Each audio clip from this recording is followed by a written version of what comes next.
Praise the Lord. எல்லாரும் எப்படி இருக்கீங்க? ரொம்ப நாள் ஆயிடுச்சு. ஆண்டவர் நல்லவர், அவ்வளவுதான் நம்ம சொல்லணும். அதுல நம்ம வாழ்க்கையில எவ்வளவு சேஞ்சஸ் ஒவ்வொரு நாளும் ஒவ்வொருத்தருக்கும் ஒரு ஸ்டோரி இருக்கும். இன்னைக்கு கேட்டீங்க அப்படின்னா ஒவ்வொரு ஸ்டோரி இருக்கும். நிறைய பேர் நிறைய ஸ்ட்ரகிள்ஸ் கோ த்ரூ பண்ணிருப்போம். சரீரத்துல வியாதி இருக்கும். எல்லா விஷயத்தையும் எல்லாரும் கூட நம்மளால ஷேர் பண்ணிக்க முடியாது. இப்படி ஒவ்வொரு நாளும் ஒவ்வொரு மாதிரி போகுது. ஆனா எல்லா நாளுக்கும் காமனா ஒரு விஷயம் என்ன அப்படின்னா, ஆண்டவர் நம்ம கூட இருந்தார். எந்த இடத்துலயுமே ஆண்டவர் நம்மளை விட்டு கொடுக்கல. அது ஒண்ணுதான் எல்லாம் நம்ம உயிரோடு இருக்க நாள்லாம் ஆண்டவர் நமக்கு செய்யற ஒரு நன்மை. அதை வச்சுக்கிட்டே நம்ம ஒவ்வொரு நாளும் புடிச்சிட்டு ஓடி போயிட்டே இருக்கலாம்ல. அந்தந்த நாளுக்கு அதினதின் பாடுகள் போதும்னு ஆண்டவர் சொல்லியிருக்காரு. ஸோ நம்ம இந்த நாளுக்கு ஆண்டவர் செய்த நன்மைகளை எண்ணி துதிச்சுக்கிட்டே நம்ம இதை கேட்கலாம். நிறைய பலவீனங்கள் தான். இது யோசிக்கவே முடியாத சூழ்நிலையில ஆண்டவர் எனக்கு கொண்டு போனாரு. இது ஒரு சாட்சியா நான் சொல்லி ஆரம்பிக்கிறேன். அவ்வளவுதான் நம்ம அப்படின்னு ஒரு சூழ்நிலை இருக்கும். இதை தாண்டி நம்ம வருவோமா, அடுத்த நாள் நம்ம இருப்போமா, அப்படியெல்லாம் கூட யோசிக்க தோணுச்சு. அவ்வளவு பலவீனம் சரீரத்துல. ஆனாலும் ஆண்டவர் நல்லவர். அவரை நீங்க மறுபடியுமா கொண்டு வந்து நிறுத்தினாரு. இப்போ நான் ஃபுல்லா சரியாயிட்டேனா, நான் தெளிவாயிட்டேனான்னு எனக்கு தெரியல. ஆனா ஒரு விஷயம் மட்டும் எனக்கு தெரியும். ஆண்டவர் வந்து கைவிட மாட்டார். கைவிடுறதுக்காக இவ்வளவு தூரம் கூட்டிட்டு போகலன்றது மட்டும் எனக்கு நல்லா தெரியும். இந்த வீக்ல எல்லாருக்கும் தெரிஞ்சிருக்கும். நம்மளோட சகோதரர் ஒருத்தரை நம்ம இழந்திருக்கோம், ஆண்டனி அண்ணாவ. ரொம்ப கஷ்டம்தான். நமக்கு ஒரு நம்பிக்கை இருக்கு. அவங்கள குறித்து நம்ம நினைக்கும் போது அவங்களுக்கு இனிமே வலி கிடையாது, வேதனை கிடையாது. வலி இல்லாத, வேதனை இல்லாத ஒரு இடத்துக்கு ஆண்டவரோட மடியில அவர் இளைப்பாறிட்டு இருக்காரு அப்படின்ற ஒரு நம்பிக்கையோட நம்ம இந்த துக்கத்தை நம்ம கடந்து செல்வோம்னு நான் விசுவாசிக்கிறேன். சரி, இன்னைக்கு நம்ம எதை பத்தி பார்க்க போறோம் அப்படின்னா, சண்டே கிளாஸ் போர்ஷன் மாதிரி தான் போகணும். சண்டே கிளாஸ் டீச்சர், அதனால என்னன்னு தெரியல. நான் எப்போதும் பேசிக்கா இருக்கிற விஷயத்த முதல்ல சரி பண்ணிக்கணும் அப்படின்னு சொல்லி நான் யோசிப்பேன். பேஸ்மெண்டா எல்லாருக்கும் தெரிஞ்ச விஷயத்த தான் மறுபடியும் நம்ம தியானிக்கலாம். ஆவின் கனிகள். சண்டே கிளாஸ் பாட்டுல இருந்து நம்ம கத்துக்கிற விஷயம் தான். ரெண்டு விஷயம் நம்ம ஒண்ணு எப்படி சொல்லி பார்க்கலாமே. ஆவின் கனிகள் வேர்சஸ் ஆவின் வரங்கள் அப்படின்னு சொல்லி பார்க்கலாம். பைபிள் சொல்லியிருக்கு, வரங்களை அல்ல கனிகளையே நாடுங்கள் அப்படின்னு சொல்லியிருக்கு. எதுக்காக அப்படி ஆண்டவர் சொல்றாரு? வரம் வந்தா நல்லா இருக்கும்ல. இப்போ நம்ம ஒருவேளை ஊழியத்துல இருக்கலாம். பவுல் வந்து அப்படி நடமாடுற இடத்துலயே வந்து அவருடைய நிழல் பட்டு சுகமாகுறாங்க. அவருடைய கச்சைகள், உருமால்கள் அதெல்லாம் பட்டு சுகமாகுறாங்க. அப்போ ஆவின் வரம் இருந்தா எவ்வளவு பவர்ஃபுல்லா இருக்கும். யோசிச்சு பாருங்க. நீங்க போகும்போது எல்லாரும் சுகமாகுறாங்க. இப்ப ஜூம்ல நான் பேசிட்டு இருக்கும் போதே யாராவது இப்ப வியாதியோட இருந்தா சுகமாகறீங்கன்னு வைங்களேன், எவ்வளவு ஹாப்பியா இருக்கும். நம்ம ஜூம் மீட்டிங் ஃபுல்லா கிரௌட் ஆயிடும். ஒரு நாள் ஜூம் மீட்டிங் கூட யாரும் மிஸ் பண்ண மாட்டாங்க. வியாதி உள்ளவங்க எல்லாரும் வந்து ஜாயின் பண்ணுவாங்க. எவ்வளவு வல்லமையா இருக்கும்ல. இவ்வளவு அற்புதமான ஒரு வரம். இதை விட கனிய நாடுங்கன்னு ஆண்டவர் ஏன் சொல்லணும் அப்படின்னு சொல்லி நம்ம பார்க்க போறோம். ஆஹ் ரெண்டுக்கும் என்ன வித்தியாசம் அப்படின்னு பார்த்தா, ரெண்டுமே வந்து நமக்கு தேவைதான். கண்டிப்பா ஊழியம் செய்யறப்ப ரெண்டுமே தேவைதான். அதுதான் நம்ம ஒருவேளை இதை தொடர் செய்தியா நம்ம தியானிக்கலாம். ஸோ நம்ம கனியில ஃபர்ஸ்ட் ஸ்டார்ட் பண்ணலாம். ஏன்னா முக்கியமான விஷயத்த நம்ம ஃபர்ஸ்ட் தெரிஞ்சுக்கிறது ரொம்ப முக்கியம் இல்ல. அது ஃபர்ஸ்ட் கனியை தான் நாடணும்னு சொல்லியிருக்காங்க. வரங்களை விட கனியை தான் தேடணும் அப்படின்னு சொல்லி ஆண்டவர் சொல்லியிருக்காரு. ரெண்டுக்கு என்ன வித்தியாசம் அப்படின்னு சொல்லி பார்ப்போம். வரங்கள் அப்படின்னா என்ன? வரம், கிஃப்ட். இல்ல இங்கிலீஷ்லனா இன்னும் ஈஸியா நமக்கு புரியும். கிஃப்ட். கிஃப்ட்னா என்ன அர்த்தம்? நமக்கு ஒரு பர்த்டேனா ஆண்டவர் நமக்கு ஒரு gift தராருன்னு வச்சுக்கோங்களேன். யாரோ ஒருத்தவங்க நமக்கு gift கொடுப்பாங்க. நமக்கு ரொம்ப ஹாப்பியா இருக்கும். அதை பாக்குறப்பெல்லாம் சந்தோஷமா இருக்கும். நம்ம பத்திரமா அதை வச்சுப்போம். அதுதான் gift. ஃப்ரூட்ஸ் அப்படின்னா என்ன அர்த்தம்? ஒரு செடி ஒரு பழத்தை விளைவிக்கணும்னா அவ்வளவு கஷ்டப்படும்ல. சில செடி வந்து பழுக்கல அப்படின்னா என்ன பண்ணுவாங்கன்னா கிளையெல்லாம் ஒடிச்சு விடுவாங்க. அது கிளைக்கு போற சத்தெல்லாம் எடுத்துக்கிட்டு கஷ்டப்பட்டு ஒரு கனி, ஒரு பெற்று எடுக்கக்கூடிய ஒரு அனுபவம் கொடுக்கறது. சோ பைபிள் சொல்லியிருக்கிறது, வாங்குறத பார்ப்போம், கொடுக்கறது வந்து நல்லது அப்படின்னு சொல்லி. சோ நம்ம ஆண்டவர்கிட்ட இருந்து கிஃப்ட வாங்குறத விட ஆண்டவருக்கு நம்ம கனியை நமக்கு நம்மளோட கனி ஆண்டவருக்கு முன்னாடி நம்ம கொண்டு போய் நிறுத்துறது ரொம்ப ரொம்ப முக்கியம். அதனாலதான் கனி கொடுக்கறது ரொம்ப முக்கியம். ரொம்ப கஷ்டப்படணுங்க கனி கொடுக்கறதுக்கு. அது நான் சில விஷயத்துல நான் ஃபீல் பண்ணியிருக்கேன். ஒரு சில கனிகளுக்காக, அந்த நீடிய பொறுமைங்கிற கனிக்காக நான் வந்து உருளுவேன் அப்படியே, ஆண்டவரே அப்படின்னு சொல்லி. ஏன்னா என்னோட கேரக்டர் எப்படின்னா, ஏதாவது ஒண்ணு பிடிக்கலன்னா அப்படியே பேசணும். அது அந்த வார்த்தை வந்து ஒரு வாயில இருந்து அப்படியே வந்துரும் மனசுல இருந்து. அத கண்ட்ரோல் பண்ணவே முடியாது. அப்போ வந்து ஆண்டவரே எனக்கு நீடிய பொறுமைன்ற கனி இருக்கணும்னு சொல்லியிருக்கீங்க அப்படின்னு சொல்லிட்டு நான் கதவை பூட்டிட்டு அழுவேன். பேப்பர்ல எழுதுவேன். என்னென்ன நான் பேசணும்னு நினைக்கிறேனோ அதெல்லாம் எழுதி, அதெல்லாம் எரிப்பேன். எனக்கு எப்படியா இந்த கனிய குடுங்க அப்படின்னு சொல்லி. இது நான் எதுக்காக சொல்றேன் அப்படின்னா, இது ஒரு பிராக்டிஸ். கனிய வாங்கிக்கிறது ரொம்ப கஷ்டம். வரங்கள வாங்குறது ஈஸி தான். நம்ம ஒரு நாள் ஃபாஸ்டிங் போட்டு பிரேயர் பண்றோம் அப்படின்னா, இல்ல உங்களுக்கு ஒரு பர்த்டே வருதுன்னு வைங்க. ஆண்டவரே எனக்கு நீங்க என்ன கிஃப்ட் குடுக்க போறீங்க? கிஃப்ட் ஆஃப் ஸ்பிரிட்ல ஏதாவது ஒண்ணு எனக்கு குடுங்க அப்படின்னு கேட்டா கண்டிப்பா குடுத்துருவாரு அவரு. குடுத்த வரத்த எடுக்கவும் மாட்டாரு. இதனாலதான் சில ஊழியக்காரங்க வந்து இடறலா இருக்காங்க மத்தவங்களுக்கு. அதாவது வரம் இருக்கும். ஆனா ஆண்டவருக்கும் அவங்களுக்குள்ள கனெக்ஷன் இல்லாமல வரம் இருக்கும். ஆண்டவர் சொல்லியிருக்காருல்ல, என் நாமத்தினால இதெல்லாம் பண்ணீங்கன்னு சொல்லியிருக்கீங்களே, ஆனா நான் உங்களை அறியேன்னு சொல்லியிருப்பேன். அது வந்து இந்த மாதிரி கேஸ் தான். கிஃப்ட் எல்லாம் செயல்படும். ஆனா வந்து ஆண்டவர் கூட இருக்க ஐக்கியம் இல்லாம போயிடும். சோ இதுதான் வந்து ஆவின் வரங்களுக்கும் கனிகளுக்கும் உள்ள வேறுபாடு. அதாவது ஆவின் கனிகள் அப்படின்னா spiritual capabilities given by God. ஆண்டவர் நமக்கு கொடுத்த ஒரு சூப்பர் நேச்சுரல் பவர். எக்ஸாம்பிள் வந்து வியாதியை குணமாக்குறது, தீர்க்க தரிசனம் சொல்றது. எல்லாருக்கும் தீர்க்க தரிசனம் சொல்ற வரத்து மேல ஒரு கண்ணு. நானுமே சின்ன வயசுல அதுக்காக நிறைய ப்ரேயர் பண்ணிட்டு இருந்தேன். சோ இதெல்லாம் வந்து ஆவியின் வரங்கள். ஆவின் கனிகள் அப்படின்னா நம்மளோட கேரக்டர், நம்மளால ப்ரொடியூஸ் பண்ணப்படுற ஒரு ஸ்பெஷல் கேரக்டர். அதை நம்ம எப்படி பண்ண முடியும் அப்படின்னா, ஆவின் கனிகளை நம்ம எப்படி கொடுக்க முடியும்னா, ஆண்டவரோட துணை இல்லாம கொடுக்க முடியாது. ஒரு யோசிச்சு பாருங்க, ஒரு பெரிய மாமரம் இருக்கு, நல்லா காய்ச்சிட்டு இருக்குது. என்ன பண்ணிட்டோம்? கட் பண்ணிட்டோம் அதை. அடுத்த சீசனுக்கு அது காய்க்குமா? இல்ல இல்ல. மரம் வந்து நிலைச்சிருக்கணும். கிறிஸ்துவாகி அந்த செடியில கொடி வந்து அந்த கொடி வந்து கிறிஸ்துவாகி அந்த இதுல இணைஞ்சு இருக்கும் போதுதான் கனி கொடுக்க முடியும். மெயின் பேசிக் கேரக்டரே வந்து என்ன அப்படின்னா, கனி கொடுக்கறதுக்கு ஆண்டவருக்குள்ள இருந்தா மட்டும்தான் கனி கொடுக்க முடியும். நான் நிறைய வாட்டி வந்து கொஞ்ச நாள் ப்ரேயர் பண்ணாம முன்னாடி எல்லாம் இருந்துட்டு, ஆனா அந்த கேரக்டர் எல்லாம் பண்ணணும்னு நினைப்பேன். நிறைய பேர் உலகத்துல அப்படி இருக்காங்கல்ல, அன்பா இருக்காங்க. ஆண்டவரை பத்தி தெரியாதவங்க கூட அன்பா இருக்காங்கல்ல. அப்புறம் என்ன கனின்னா, ஆண்டவருக்குள்ள இருந்தாதான் அந்த கனியை தர முடியும்னு நம்ம சொல்றோம் அப்படின்னு பார்த்தோம் அப்படின்னா, ஒரு ஸ்டேஜ்ல உங்களுக்கு தெரியும். நீங்க அன்பா இருக்க ட்ரை பண்ணுவீங்க. ஆண்டவரோட கனெக்ஷன் இல்லாம அன்பா இருக்க ட்ரை பண்ணுவீங்க. ஒரு லிமிட் வரைக்கும் தான் இருக்க முடியும். அந்த செடி வந்து அந்த கிறிஸ்து கூட இணைஞ்சிருந்தா மட்டும்தான் கனி கொடுக்க முடியும். அது இல்லைன்னா கண்டிப்பா கொடுக்க முடியாது. அது மாதிரி பைபிள் சொல்லியிருக்கு, நல்ல மரம் நல்ல கனியை கொடுக்கும் அப்படின்னு சொல்லியிருக்கு. அதே மாதிரி நீதிமொழிகள்ல நம்ம பார்த்தா தெரியும். நீர்க்கால்களின் ஓரத்தில் நடப்பட்டு தன் காலத்தில் தன் கனியை தந்து தன் காலத்துல அதோட சீசன்ல அதோட கனியை கொடுக்கும் மரம்ன்றது. ஏன் அப்படின்னா, அதுக்கு முன்னாடி வசனம் நம்ம பார்ப்போம். கர்த்தருடைய வேதத்துல இரவும் பகலும் தியானமா இருக்கிற மனுஷன் பாக்கியவான் அப்படின்னு சொல்லிட்டு. சோ ஆண்டவரோட வேதமாகி அந்த நீரூற்றுல ஒரு மரம் இருந்துச்சு அப்படின்னா கண்டிப்பா அது கனி கொடுத்து ஆகணுங்க. நம்ம இப்ப பைபிள் ரீடிங் கேம்பெயின்ல கனெக்ட் பண்ணிருக்கோம். அதிகமா பைபிள் வாசிக்கிறவங்க இதுல இருக்கோம். சோ ஒரு தண்ணி உள்ள நமக்குள்ள போயிட்டே இருந்துச்சு அப்படின்னா நமக்கு கனி கொடுக்கறதுக்கு வேற என்ன தடை? ஆண்டவர் கூட நம்ம இணைஞ்சிருக்கோம் ஒண்ணு. கனி கொடுத்துட்டு சாரி நீர் பாய்ச்சிட்டு இருக்கு. அதாவது வசனமாகிய நீர் ஒவ்வொரு நாளும் பாய்ச்சிட்டு இருக்கிறப்போ நம்ம கண்டிப்பா கனி கொடுத்துதான் ஆகணும். ஆண்டவர் வந்து ஒரு உலகத்துல மாம்ச பிரகாரமா இருக்கும்போது ஒரு அத்தி மரத்தை சபிக்கிறார், கனி இல்லை அப்படின்னு சொல்லிட்டு. சோ எப்பவுமே வந்து கனிய ஆண்டவர் நம்ம கிட்ட இருந்து எதிர்பார்க்காரு. வரம் வந்து ரெண்டாவது விஷயம். சோ கனியை பத்தி நம்ம இன்னைக்கு பார்க்க போறோம். ரொம்ப கஷ்டப்பட்டு எப்படியாவது அந்த கனியை நம்ம ப்ரொடியூஸ் பண்ணணும். ஒரு கனின்னா அது என்ன ப்ராசஸ்? ஃபர்ஸ்ட் பூ பூக்கும். பூ பூத்து அது வெயிட் பண்ணிட்டே இருக்கும்ல. அதுக்குள்ள வந்து அந்த மகரந்தத்தாள் வந்து உள்ள விழும். விழுந்ததுக்கு அப்புறம் பயாலஜி பாட்னி தான் அது.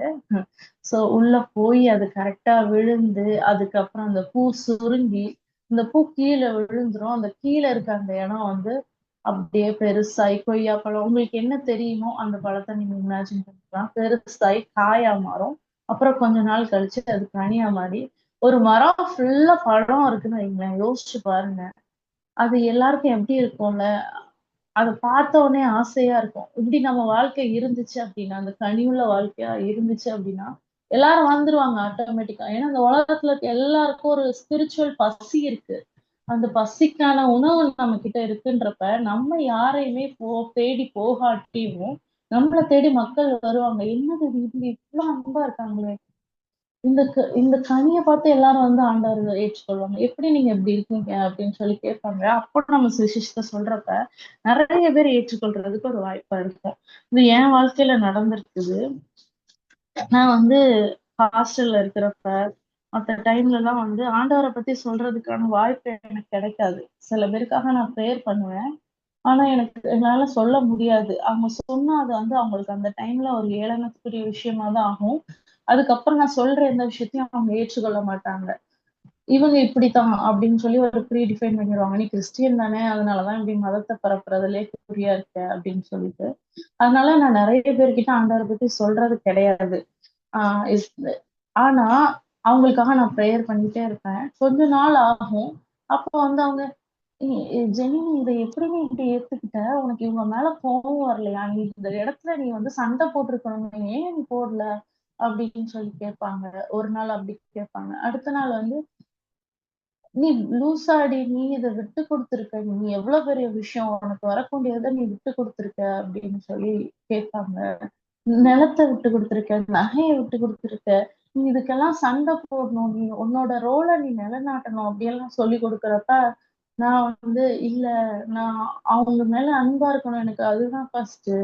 அப்படின்னு சொல்றப்போ, ஒரு ஸ்டேஜ்ல அவங்களோட உள்ளமே உடைஞ்சிரும். என் ரூம்மேட்ஸ் 2 பேர் என் கூட இருந்தாங்க. ஆ அதுல ஒரு பொண்ணு வந்து ஸ்கூல் படிக்கிறப்பவே வந்து ஆண்டவர ஏற்றுக்கிட்டா. இன்னொரு பொண்ணு வந்து அவங்களுக்கு ஆண்டவர பத்தி சுத்தமாவே தெரியாது. என் கூட இருந்தாங்க. அவங்க வாழ்க்கையில ஒரு சில பிரச்சனை இருந்துச்சு. அவங்க கிட்ட நான் ஆண்டவர பத்தி சொல்லல. சொன்னா கண்டிப்பா அந்த டைம்ல ஏத்துட்டு இருக்க மாட்டாங்க. அதனால நான் சொல்லல. ஆனா அவங்களுக்கு தெரியும். ஏதோ ஒண்ணு உங்ககிட்ட இருக்குது. நீங்க எப்படி இப்படி இருக்கீங்க? நீங்க நீங்க நடிக்கிறீங்களா? அப்படின்னு சொல்லி என்னைய நோட் பண்ணிட்டே இருந்தாங்க. எப்படி நீங்க இதெல்லாம் பண்றீங்க? ஆனா அவங்க 24 மணி நேரம் என் ரூம்மேட்ன்றதுனால என் கூட தான் ஒர்க் பண்ணாங்க ஆஃபீஸ்லயும். ஸோ 24 ஹவர்ஸும் அவங்க என் கூட இருக்க வேண்டிய சிச்சுவேஷன் வந்தப்போ, அவங்க புரிஞ்சுக்கிட்டாங்க. நார்மலா இருக்கிறவங்களால இப்படி இருக்க முடியாது. இவங்ககிட்ட ஏதோ ஒண்ணு இருக்கு அப்படின்னு சொல்லி அவங்க புரிஞ்சுக்கிட்டாங்க. கரெக்ட்டா ஒரு நாள் நான் சர்ச்சுக்கு கிளம்பும்போது அவங்களோட ஃபோன் வந்து என் பேக்ல மாட்டிக்கிச்சு. அப்ப அத வாங்குறதுக்காக அவங்க சர்ச்சுக்கு வந்தாங்க. அப்போ அந்த வார்த்தை அவங்கள தொட்டுச்சு. அவங்க ரட்சிக்கப்பட்டாங்க. அதுக்கப்புறம் வாரம் வாரம் என் கூடயும் என்னோட இன்னொரு ரூம்மேட் நாங்க 3 பேரும் சேர்ந்து கொஞ்ச நாள் சர்ச்சுக்கு போக ஆரம்பிச்சோம். அப்புறம் அவங்க ஞானஸ்தானத்துக்கு ஒப்பு குடுத்தாங்க. ஞானஸ்தான தொட்டியில அவங்க இறங்கும்போது ஆண்டவர் அபிஷேகத்த கட்டளையிட்டாரு. பரிசுத்தாவியின் அபிஷேகத்தால நிரப்பப்பட்டாங்க. இப்போ ஒரு சில சூழ்நிலையினால அவங்களால சர்ச்சுக்கு வர முடியல. ஏன்னா அவங்க நான் பிலீவர கல்யாணம் பண்ணியிருக்காங்க. ஸோ அதனால சர்ச்சுக்கு வர முடியல. ஆனா டெய்லி அவங்க பைபிள் படிக்கிறாங்க. ஆண்டவருக்குள்ள இன்னும் வளரணும் அப்படிங்கிறதுல வாஞ்சையா இருக்காங்க. நல்ல போஸ்டிங்ல இருக்காங்க. ஆனாலும் அந்த அன்பு அவங்க இதயத்துல இருந்துட்டே இருக்குது. அது ஒரு நாள் அவங்க ஹஸ்பண்டையும் மாத்தும்னு நான் விசுவாசிக்கிறேன். ஸோ இந்த மாதிரி ஆவியின் கனி வந்து மத்தவங்கள அட்ராக்ட் பண்ணிட்டே இருக்கும். வரங்கள் வந்து இப்போ நம்ம ஒருத்தவங்களுக்கு உடம்பு சரியில்ல. நம்ம அத சரி பண்றோம் வரத்த வச்சு அப்டின்னா, ஒருவேள டாக்டர்ஸும் அதே மாரி ட்ரை பண்ணி சரி பண்ணலாம். நெறைய மந்திரவாதி எல்லாம் இருக்காங்க. நெறைய இதே மாதிரி நான் ஒரு அற்புதத்த பத்தி சொன்னேன் அப்டின்னா, மத்தவங்க வந்து அதுக்கு ஆமா அந்த கோயிலுக்கு போனாலும் அது நடக்குது. இப்பவும் இது நடக்குது அப்டின்னு சொல்லி ஒரு ஆல்டர்னேட் எடுத்து வைக்கலாம். ஆனா இந்த ஆவின் கனிகளுக்கு முன்னாடி யாராலயும் நிக்க முடியாதுங்க. அவங்க ஆண்டவர பத்தி அறிஞ்சுகிட்டு தான் ஆகணும். சரி நான் இப்போ வந்து ஆவின் கனிகள் ஒவ்வொன்னையும் நம்ம பார்க்கலாம். எடுத்துக்கலாம். கலாத்தியர் 5, 22, 23. ரொம்ப பேசிக்கான மெசேஜ் தான். ஆனா கண்டிப்பா இதெல்லாம் நமக்கு வேணும்ல. ஒவ்வொரு நாளும் நம்ம பிராக்டிஸ் பண்ணணும்ல. அதுக்காக நம்ம இத தியானிக்கிறோம். கலாத்தியர் 5, 22, 23. யாராவது முடிஞ்சா ரீட் பண்ணுங்க. ஆவியின் கனியோ அன்பு, சந்தோஷம், சமாதானம், நீடிய பொறுமை, தயவு, நற்குணம், விசுவாசம், சாந்தம், இச்சையடக்கம். இப்படிப்பட்டவைகளுக்கு விரோதமான பிரமாணம் ஒன்றுமில்லை. ஆமென். ம். ஆமா. சோ இதுக்கு விரோதமான பிரமாணமே ஒண்ணும் இல்லையாம். இதெல்லாம் இருந்தாலே போதும். இதுக்கு விரோதமா இத மட்டும் ஃபாலோ பண்ணாலே போதும். எல்லா ரூல்ஸும் இதுல அடங்கிரும் இல்லையா? அதான் சொல்லியிருக்குது. ஃபர்ஸ்ட் கனி வந்து அன்பு.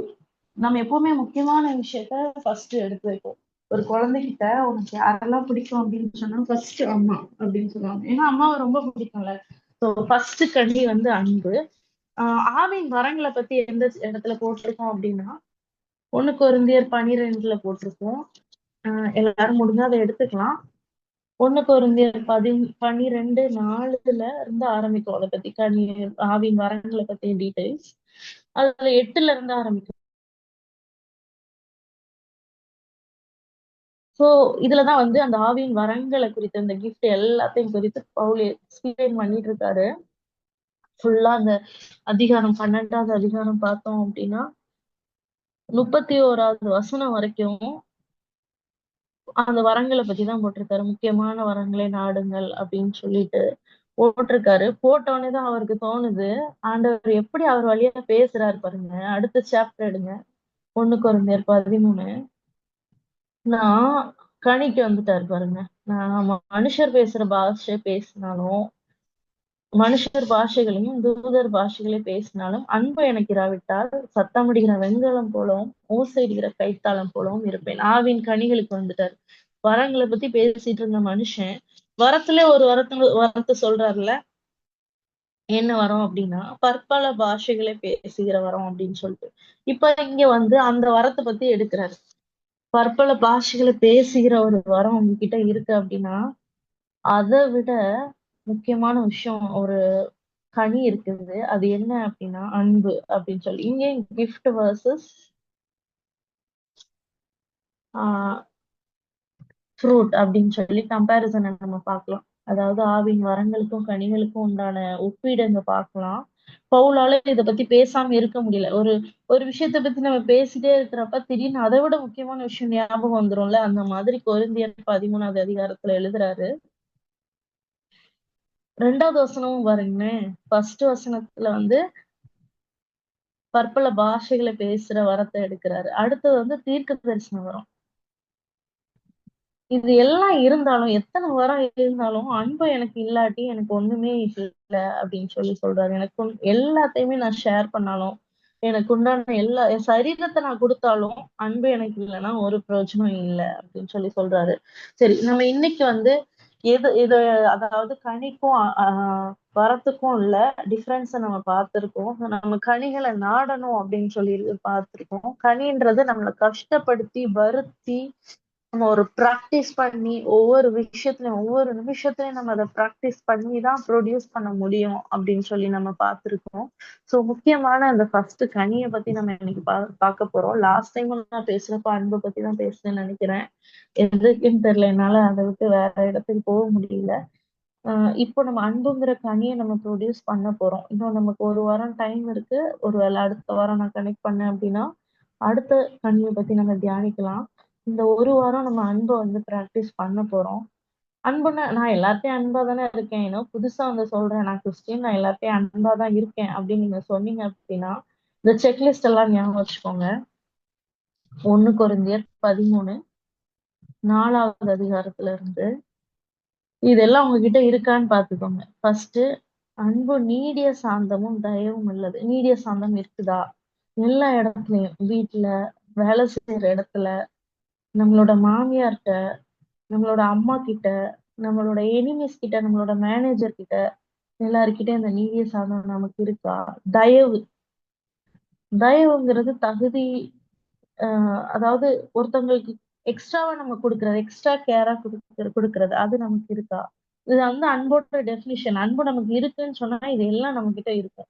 பொறாமை இல்லை. யார் மேலயாவது நம்ம பொறாமைப்படுறோமா? நம்ம கூட படிக்கிற பசங்க கூட நம்மளை விட அவங்களுக்கு நல்லா தெரிஞ்சிருக்கே அப்படின்னு நம்ம நினைக்கிறோமா? ஒருவேளை சபையில இருந்தோம் அப்படின்னா நம்ம சபையை விட அவங்க சபை நல்லா வளருதே, நம்ம கிட்ட தானே இருந்தான் அவன், அதுக்குள்ள நம்ம போய் சபையை ஓபன் பண்ணிட்டான், அவன் சபை நல்லா வளருதே அப்படின்னு சொல்லி ஒரு எண்ணம் நமக்கு இருந்துச்சு அப்படின்னா நமக்கு அன்பு கிடையாதுன்னு அர்த்தம். நம்ம அன்பா இருக்கோம்னு நினைச்சு நம்மள நாமே ஏமாத்திட்டு இருக்கோம் அப்படின்னு சொல்லி அர்த்தம். அன்பு தன்னை புகழாதான். இது கொஞ்சம் இதுக்கும் அன்புக்கும் என்ன சம்மந்தம் அப்படின்னு சொல்லி நான் யோசிச்சேன். ஏன்னா நம்ம எல்லாருக்குமே ஒரு அது ஒரு நம்மளை பத்தி பெருமையா பேசுறது ரொம்ப பிடிக்கும்ல. ஆனா அன்பு இருக்கவங்க அதை பண்ண மாட்டாங்களாம். இதை நம்ம ப்ராக்டிஸ் பண்ணணும் கண்டிப்பா. இது நான் வந்து செக்லிஸ்ட் மாதிரி எழுதிட்டு இருக்கேன். எனக்கு எது எது இல்லையோ அதை வந்து நான் இன்ட்டு பண்ணிட்டு இருக்கேன். ஒருவேளை நீங்களும் பென்னு பேப்பர் கையில இருந்துச்சுன்னா எழுதிக்கோங்க. அப்படி இல்லை அப்படின்னா இதுக்கப்புறம் இதை ரீட் பண்ணிக்கோங்க. 1 கொரிந்தியர் 13வது அதிகாரத்துல 4வது வசனத்துல இருந்து. இருமாப்பா இராது. அதாவது ஒரு மாதிரி எனக்கு தான் எல்லாம் தெரியும்னு பெருமை, மத்தவங்கள கண்டுக்காம நம்ம கொஞ்சம் காசு இருந்தாலும் கொஞ்சம் ஒரு மாதிரி ஒரு பெருமை வந்துருது பாத்தீங்களா? அந்த பெருமையினால மத்தவங்கள கண்டுக்காம இருமாப்பா இருக்கிறோம்ல, அது கூட அன்பு கிடையாது. அயோக்கியமானதை செய்யாது. இத நம்ம மேக்ஸிமம் பண்ண மாட்டோம்னு நினைக்கிறேன். தப்பு பண்றது, துரோகம் பண்றது மத்தவங்களுக்கு அதெல்லாம். ஸோ இதெல்லாம் நான் டிக் பண்ணியிருக்கேன். இதெல்லாம் எனக்கு தன்னை புகழாதுன்னு இருக்கிறதுக்கு நான் இன்ட்டு போட்டிருக்கேன். அதே மாதிரி நீங்களும் என் கூட சேர்ந்து பண்ணிட்டே வாங்க. தற்பொழிவை நாடாது. யாராவது நம்மள புகழணும் அப்படின்னு சொல்லி நினைக்காது. இவங்க என்னை புகழ மாட்டாங்களா? இவங்க என்னை பத்தி சொல்ல மாட்டாங்களா? அப்படின்னு சொல்லி அவங்க அவங்களே அன்பு இருக்கிறவங்க அவங்கள அவங்களே குறுக்கிக்குவாங்க. பைபிள் சொல்லுது, அவரோட அன்பின் வெளிப்பாடு தான் வந்து தேவன் மாம்சத்துல வெளிப்பட்டது. அப்படின்றப்போ, ஆண்டவர் சர்வ வல்லமை உள்ள தேவனா இருக்காரு. அவரையே குறுக்கிக்கிட்டு ஒரு மனுஷனா அந்த உலகத்துக்கு இதான் அன்பு. இத விட பெரிய ஒரு எக்ஸாம்பிள் எதுவுமே கிடையாதுல்ல. சோ நம்மள பத்தின பெருமைகள், நம்மளோட ஜாதி பெருமை, நம்மளோட படிப்பு பெருமை, நம்மளோட வேலை பெருமை, இது எதுவுமே நம்ம எதிர்பார்க்கவே கூடாது. தற்பொழிவா நாடாது. யாராவது என்னை இதெல்லாம் பண்ணணும். நான் ஸ்டேஜுக்கு போறப்ப என்னைய வந்து இப்படி எல்லாம் இன்ட்ரோடக்ஷன் குடுத்து என்னை பண்ணணும் அப்படின்னு நம்ம நினைக்கிறது கூட அன்பு இல்லாம இருக்கிறது தான். சினமடையாதான். ரொம்ப கஷ்டம். பெரிய இன்ட்டு தான் போடணும்ல. கோவப்படாம யாராவது இருக்க முடியுமா? ட்ரை பண்ணுவோம் இந்த வீட்ல. தீங்கு நினையாது. மத்தவங்களுக்கு தப்பு நடக்கணும் அப்படின்னு நினைக்காது. சில நேரம்ல நம்ம யாரையாவது நினைக்கிறோம். நமக்கு துரோகம் பண்ணியிருப்பாங்க, நமக்கு கஷ்டப்படுத்தியிருப்பாங்க. அவங்களுக்கு ஆண்டவர் ஒரு தண்டனை குடுப்பாரு. அப்போ வந்து தேவைதான். என்னைய இப்படி பண்ணீங்க அவங்களுக்கு இது தேவைதான். அப்பதான் அவங்களுக்கு புரியும். பாரு ஆண்டவர் எவ்வளவு தண்டனை குடுத்திருக்காரு. அப்படின்னு நம்ம நினைக்கிறோம்ல. இதுவே வந்து அன்பு இல்லாததுதான். ஏன்னா தீங்கு நினைக்காது. அன்பு இருந்துச்சுன்னா நம்ம மனசுல மத்தவங்களுக்கு தீங்கு நினைக்கவே முடியாது. அநியாயத்தில் சந்தோஷப்படாமல் சத்தியத்தில் சந்தோஷப்படும். ஏதோ ஒரு தப்பு பண்ணி அதனால கிடைக்கிற சந்தோஷம் இல்லாம ஒரு நல்ல விஷயத்துக்காக தான் சந்தோஷப்படும் அநியாயம் அன்பு. அதாவது சந்தோஷம் வந்தாலுமே அது எப்படி வருதுன்னு சொல்லி நம்ம யோசிக்கணும். நம்ம ஒருவேளை ஒரு நாள் சந்தோஷமா இருக்கோம் அப்படின்னா அது சத்தியத்துக்கு உண்டான சந்தோஷமா நம்ம யோசிக்கணும். அப்படின்னாதான் நம்ம கிட்ட அன்பு இருக்குன்னு அர்த்தம். சகலத்தையும் தாங்கும். தாங்குவோமா நம்ம? கஷ்டம்தான், ட்ரை பண்ணலாம். சகலத்தையும் விசுவாசிக்கும். ஆண்டவர் சொன்ன வாக்குத்தத்தத்தை விசுவாசிக்கும். இன்னொரு கனியும் வந்துடுச்சு பாருங்க. இந்த விசுவாசம்ன்ற கனிக்கு ஒரு ஸ்பெஷாலிட்டி இருக்கு. ஏன் அப்படின்னா இந்த ஒரே கல்லுல ரெண்டு மாங்கான்னு சொல்லுவாங்க. அந்த விசுவாசம் நம்ம கிட்ட இருந்தா போதும். அப்படியே ஒண்ணு கொஞ்சம் 13 தானே எடுத்து வச்சிருக்கீங்க. 12 அந்த சைட்ல போய் பாருங்க. 12ல 9வது வசனம். அந்த ஆவியினால் வேற ஒருவனுக்கு அந்த ஆவியினாலே விசுவாசம் அப்படின்னு சொல்லியிருக்கு. சோ ஒரு விசுவாசம் இருந்தா ஒரு ஆவின் கனியும் நம்ம கிட்ட வந்துருச்சு. ஆவின் வரமும் வந்துருச்சுன்னு அர்த்தம். சோ நம்ம அந்த விசுவாசத்தை பத்தி தியானிக்கிறப்ப நம்ம நல்லா பார்க்கலாம். சகலத்தையும் விசுவாசிக்கும். அன்பு இருந்தாலே விசுவாசமும் வந்துரும். நம்ம ஆண்டவரை நேசிக்கிறோம் அப்படின்னா நம்ப ஆரம்பிச்சிருவோம். நம்ம யாரையாவது ஒருத்தரை நேசிக்கிறோம்னா நம்ப ஆரம்பிச்சிருவோம்ல. சோ அன்பு இருந்துச்சு அப்படின்னா விசுவாசமும் வந்துரும். சகலத்தையும் நம்பும், சகலத்தையும் சகிக்கும். தாங்கிறதுன்றது ஒரு ஸ்டெப்பு, சகிக்கிறதுன்றது அதுக்கு அடுத்த ஸ்டெப் இல்லையா? ஒரு கஷ்டம் வரப்ப நம்ம தாங்குவோம். நம்மளால தாங்க முடியாத ஒரு சூழ்நிலை வர்றப்போ அதை சகிக்கணும். சகிக்கிறது அப்படின்னா ரொம்ப வலி வந்தாலும் கத்தாம இருப்பாங்க சில பேர். அப்படியே பல்ல கடிச்சிட்டு இருப்பாங்கல்ல. சோ அது அது மாதிரியான ஒரு அன்பு நமக்கு வேணும். அடுத்தது 8வது வசனம் சொல்லுது. எல்லாம் நம்ம சொல்லுவோம். எனக்கு எனக்கு ஒரு லிமிட் இருக்கு. அதை தாண்டினா அவ்வளவுதான் அப்படின்னு சொல்லிட்டு. அப்படிலாம் கிடையாது. அன்பு ஒரு காலும் ஒழியாதான். அதாவது அதுக்கு லிமிட்டே கிடையாது. அன்பா இருக்கணும்னா அன்பாதான் இருக்கணும். அடுத்தது வந்து தீர்க்க தரிசனம் ஒழிஞ்சு போகும். அதே ஆவியின் வரங்களை எடுத்துட்டு வராரு பாருங்க. அந்நிய பாஷைனாலும் ஒழிந்து போகும். அறிவானாலும் ஒழிந்தோம். படிப்பு, அறிவு எல்லாம் ஒழிஞ்சு போயிரும். இதுக்கு நான் வந்து ஒரு ப்ரூஃப். நானு அவ்வளவு வேலை செய்வேன். ஆனா வந்து எனக்கு இப்போ ரீசன்ட் டைம்ல நான் சிக் ஆனதுனால என்னால எதுவுமே யோசிக்கவே முடியல. ஒண்ணும் இல்ல. நானு இப்போ ஒரு 2 நாளைக்கு முன்னாடி என்னோட அக்கா வீட்டுக்காக டிராவல் பண்ணி நான் போயிட்டு இருந்தேன். எனக்கு அதுக்கு வழி தெரியல. அத்தனை தடவை நான் போயிருக்கேன். ஆனா எனக்கு அது போறதுக்கு உண்டான வழியே எனக்கு தெரியல. அவ்ளோ டயர்டு, அவ்ளோ ஸ்ட்ரெஸ்ல நான் பாதிக்கப்பட்டிருந்தேன். அப்பதான் எனக்கு இந்த இது ஞாபகம் வந்துச்சு. அறிவு எல்லாமே வேஸ்ட் தாங்க. கொஞ்ச நாள் இருந்தா ஏபிசிடியே மறந்துரும் போல. இது மாரி தான் வயசானவங்களுக்கு ஆயிடுது போல அப்படின்னு சொல்லி நான் நெனச்சேன். சோ அறிவும் இதுல என்ன தெரியுதுன்னா, அறிவு ஒழிஞ்சு போகும். எல்லாமே ஒழிஞ்சு போகும். நம்ம இது படிச்சிருக்கேன், அது படிச்சிருக்கேன். எல்லாமே ஒழிஞ்சு போயிரும். நம்மளோட அறிவு குறைவு, தீர்க்கதரிசனம் சொல்லுதல் குறைவு. இது எல்லாமே குறைவு. ஆனா நிறைவானது வரும்போது குறைவானது ஒழிந்து போகும். அப்படின்னா என்னது? நிறைவான இந்த அன்பு நம்ம கிட்ட இருந்து வரும்போது, இந்த குறைவுகள் நம்ம கிட்ட இருக்க குறைவுகள் எல்லாம் ஒழிஞ்சு போயிடும் அப்படின்னு சொல்லி அழகா எழுதுறாரு. அடுத்தது நம்ம 13வது வசனம், லாஸ்ட் வசனத்துக்கு போயிடலாம். விசுவாசம், நம்பிக்கை, அன்பு. இந்த 3ம் நிலைச்சிருக்குது. மத்ததெல்லாம் ஒழிஞ்சு போகும். அறிவு அது எல்லாமே தீர்க்கதரிசனம் எல்லாம் ஒழிஞ்சு போயிடும். விசுவாசம், நம்பிக்கை, அன்பு இந்த 3 நிலைச்சிருக்கும். ஆனா இது எல்லாத்தையும் விட அன்பு பெரியது அப்படின்னு சொல்லியிருக்கு. இப்போ அடுத்தது அதிகாரத்திலயும் ஃபர்ஸ்ட் அன்பை நாடுங்கள் அப்படின்னு சொல்லி பவுல் சொல்லியிருக்காரு.